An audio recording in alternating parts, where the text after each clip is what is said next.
রাবণের মৃত্যুর পর তার শেষ কাজ করার জন্য রামচন্দ্র বিভীষণকে বলেছিল, কিন্তু বিভীষণ সে কাজ করতে পারেনি, কারণ তার রাজ্যভারের কাজের জন্য সে রাজ্যে ফিরে গিয়েছিল।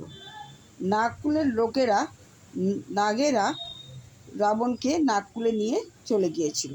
সেখানে তারা নানা ঔষধ প্রয়োগ করে রাবণকে জীবিত করার চেষ্টা করেছিল, কিন্তু রাবণ জীবিত না হয় তারা রাবণের দেহ নানা ঔষধ দিয়ে মমি করে রেখে দিয়েছে পাতাল লোকে।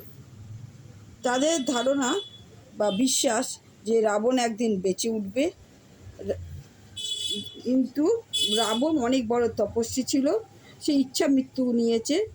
তপস্যার ফলে সে ব্রহ্মাকে তুষ্ট করেছিল। সে ব্রহ্মার বরদানে সে অনেক গ্রহলোকের দেবতাকে বেঁধে রেখেছিল।